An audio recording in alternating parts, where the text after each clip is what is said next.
Hello और नमस्कार दोस्तों, इस वीडियो में आप लोगों का स्वागत है।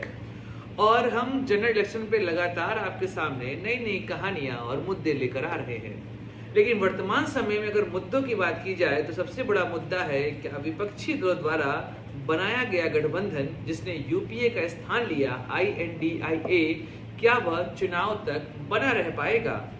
क्योंकि इस पर्टिकुलर अलायंस में भारत के वो सभी लोग हैं जिनके पास जनता का अच्छा खासा समर्थन है और अपने अपने क्षेत्र में ये काफी प्रचलित पार्टियां हैं। चाहे हम बात करें दिल्ली से अरविंद केजरीवाल की, उत्तर प्रदेश से समाजवादी पार्टी की तरफ से अखिलेश यादव की, हम बिहार चले तो वहां पर आरजेडी की तरफ से लालू प्रसाद यादव, तेजस्वी यादव की, अगर हम बात करें जेडीयू की तो वहां से नीतीश कुमार, बंगाल चले तो टीएमसी की तरफ से ममता बनर्जी, अगर हम चले महाराष्ट्र तो वहां से शिवसेना से उद्धव ठाकरे और एनसीपी की तरफ से शरद पवार।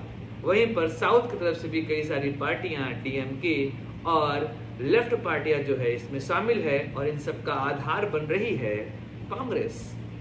INDI गठबंधन कुछ उसी तरीके से बनाया जा रहा है जिस तरीके से जनता पार्टी 1977 में बनाई गई थी, लेकिन वहां पर मुद्दे अलग थे और यहाँ पर मुद्दे अलग। और क्या ऐसा माहौल बन रहा है कि INDI गठबंधन आपस में सीटों का बंटवारा भी नहीं कर पाएगा? आज के वीडियो में हम चर्चा करेंगे इसी मुद्दे पर, क्योंकि दिल्ली में उठापटक का दौर शुरू हो चुका है। पंजाब से भी आहटें आने लगी थी कि वहां पर हम साथ नहीं चल पाएंगे। तो बात करेंगे आज के इस वीडियो में दिल्ली में उठे मुद्दे की और जानेंगे कि आखिर भारत के अन्य राज्यों में क्या इसका प्रभाव हमको देखने को मिलेगा। तो फिर नमस्कार दोस्तों, मैं हूं सुधांशु और आप देख रहे हैं द स्वदेश।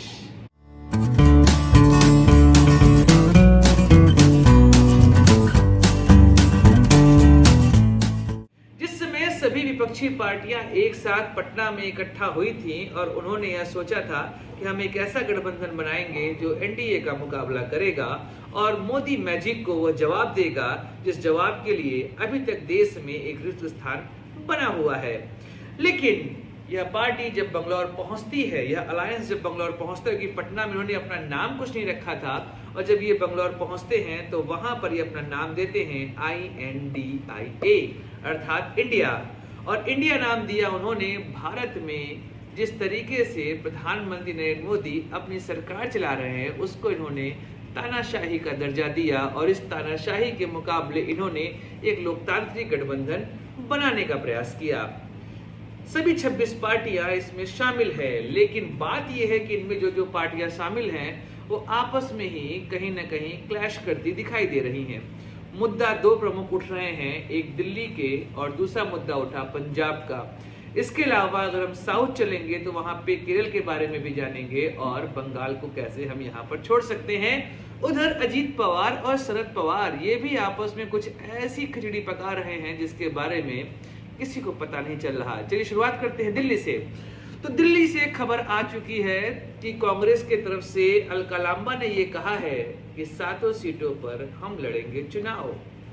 अब बताइए, INDI गठबंधन की दो प्रमुख पार्टियां और दो प्रमुख राजनेता राहुल गांधी और अरविंद केजरीवाल, इन दोनों के पीछे तलवारें खिंच चुकी हैं। जी हाँ, अलका-लांबा ने यह कहा कि मल्लिकार्जुन खड़गे और राहुल गांधी के साथ हुई मीटिंग के दौरान यह कहा गया है कि हमें 7 सीटों पर अपने उम्मीदवार उतारने हैं और उम्मीदवार जो उतरेंगे वो लड़ाई लड़ने के लिए तैयार रहेंगे। अब आप सोचिए, INDI गठबंधन में आम आदमी पार्टी एक प्रमुख दावेदार है और वहीं पर दिल्ली उसका प्रमुख क्षेत्र है। इधर आप पंजाब चलेंगे तो वहां पर भी कांग्रेस और आम आदमी पार्टी के बीच ही तकरार है। जी, वहां पे अकाली दल का कोई मतलब रह नहीं गया और भाजपा का वहां कोई औचित्य नहीं।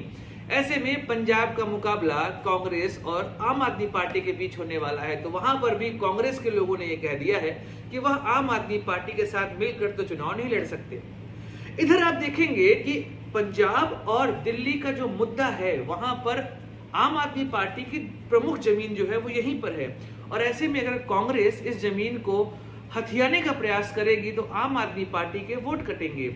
लेकिन दिल्ली और पंजाब का केस ऐसा है कि यहाँ पर कांग्रेस भी अपनी सत्ता दिखा चुकी है। आम आदमी पार्टी के आने से पहले पंजाब में भी कांग्रेस की सरकार थी और दिल्ली में भी कांग्रेस की सरकार थी, और कांग्रेस के वोट शेयर कट के किसके पास गए हैं? तो आम आदमी पार्टी के पास गए हैं। और इधर आप देखेंगे कि जिस समय INDAI गठबंधन के बारे में बात चल रही थी तो अरविंद केजरीवाल ने यहां कहा था कि दिल्ली पर जो बिल आ रहा है उस पर हमें सबका सपोर्ट चाहिए, और कांग्रेस ने यहां पर सपोर्ट किया।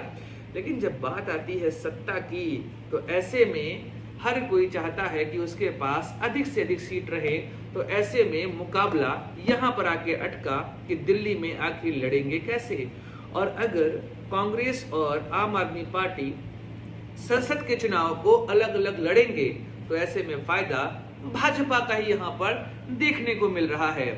उधर आम आदमी पार्टी की तरफ से यह बात कही कि जब अलका लांबा ने यह कहा कि भैया हम 7 सीटों पर लड़ेंगे चुनाव, तो आम आदमी पार्टी ने भी अपना वक्तव्य जारी करते हुए यह कहा कि जब तक INDAI गठबंधन के बारे में वहां पर बैठकर फैसला नहीं हो जाता तब तक ऐसी किसी भी बात को कहना एक तरीके से आपसी वैमनस्य को बढ़ावा देना ही होगा। यह तो अभी एक मुद्दा है, मुद्दा आगे बढ़ेगा जब यूपी पहुंचेंगे। यहां पर भी लोग चाह रहे हैं, इंडिया गठबंधन के लोग, कि वो बहन जी अर्थात मायावती को भी इसमें शामिल करें, लेकिन मायावती ने भी अपने पत्ते नहीं खोले। लेकिन अगर मायावती इस गठबंधन का भाग बनेंगी तो फिर समाजवादी पार्टी, इधर रालोद की पार्टी और बहुजन समाज पार्टी के बीच में जो एक सामंजस्य बनाने की कोशिश की जाएगी वो कैसे बनेगी, यह भी एक समस्या है। इधर हम चले अगर बिहार, तो वहां पर भी नीतीश कुमार की गद्दी पर खतरा दिखाई दे रहा है, क्योंकि तेजस्वी यादव वह कोशिश कर रहे हैं किसी तरीके से वह उस सत्ता को हथिया ले, और यहाँ पर लालू प्रसाद यादव नीतीश कुमार को लगातार दिल्ली कूच करने को कह रहे हैं। अभी वह कल दिल्ली आए भी हुए थे, तो ऐसे में कहीं ऐसा तो नहीं कि तेजस्वी यादव बिहार के अगले मुख्यमंत्री बनने वाले हैं। और नीतीश कुमार जो सत्ता कभी छोड़ना नहीं चाहते, क्योंकि वो कभी घूमकर बीजेपी के पास जाते हैं तो कभी RJD के पास आते हैं। ऐसे में बिहार की राजनीति भी बड़ी दिलचस्प है। वहां पर किसकी सरकार बनेगी इसके बारे में तो चुनावी पंडित भी नहीं बोल पाते, तो बिहार के बारे में बात करना आसान नहीं है। मजा आएगा बंगाल में, क्योंकि वहां पर 3 पार्टियां और बीजेपी, 3 पार्टियां कौन कौन है वहां पर? कांग्रेस, TMC और कम्युनिस्ट पार्टी, और एक तरफ है बीजेपी। यहां पर ये तीनों मिलकर इंडिया गठबंधन का भाग बन चुके हैं। ऐसे में सीट शेयरिंग कैसे होगी? क्योंकि कांग्रेस और कम्युनिस्ट पार्टी ने तो एक गठबंधन बनाने का प्रयास किया था, लेकिन अभी हुए पंचायत चुनाव में जिस तरह की हिंसा बंगाल में देखी गई, उसके बाद तो TMC के साथ कांग्रेस का आना बड़ा मुश्किल लग रहा है। लेकिन भाजपा को हराने के लिए वह साथ तो आने का प्रयास करेंगे, तो फिर सीट शेयरिंग कैसे होगी? तो फिर होगा बवाल। अगर हम चलें दक्षिण भारत, तो यहाँ बात करते हैं केरल की, तो केरल में फिर वही मुद्दा, वहां पे 2 पार्टियां आपस में लड़ेंगी, एक है लेफ्ट और दूसरी है कांग्रेस। अब यहाँ पर सीट शेयरिंग कैसे होगी, इस मुद्दे को लेकर भी क्या आगे बढ़ेगी बात, इस पर कहना मुश्किल है। और इधर जब से अजीत पवार NDA गठबंधन का भाग बन चुके हैं, तो असली NCP कौन है, इसको लेकर फैसला क्या आएगा इस पर तो भगवान ही जानता है। और यहाँ पर चलने वाली सीक्रेट मीटिंग चाचा और भतीजे की, इससे शिवसेना काफी परेशान है। और शिवसेना की तरफ से तो ये कहा गया है कि शरद पवार को कृषि मंत्री बनाने का भी ऑफर आया है, और शरद पवार यहाँ कल से शुरू करने वाले, अर्थात 17 तारीख से शुरू करने वाले हैं भाजपा के विरुद्ध महाराष्ट्र में रैलियां। तो देखिए बड़ी दिलचस्प राजनीति इस समय चल रही है, और इस राजनीति के क्या परिणाम निकलेंगे इस पर हम क्या कह सकते हैं अभी।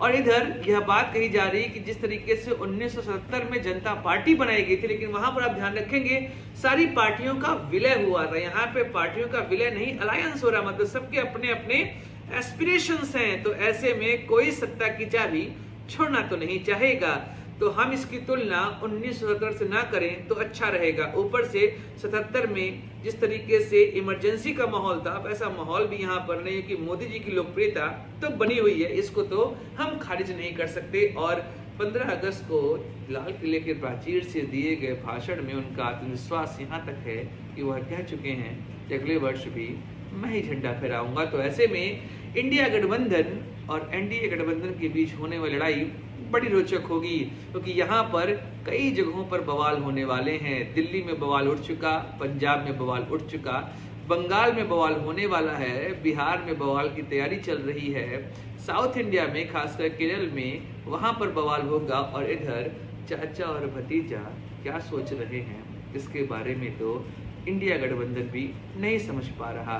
मिलेंगे अगली वीडियो में, चर्चा करेंगे कुछ और बातों की। तब तक आप जुड़े रहिए हमारे साथ जितनी देश स्वदेश। इस चैनल को सब्सक्राइब करिए, वीडियो को लाइक करिए और शेयर करिए। मिलेंगे अगली वीडियो में, तब तक जय हिंद, वंदे मातरम, भारत माता की जय।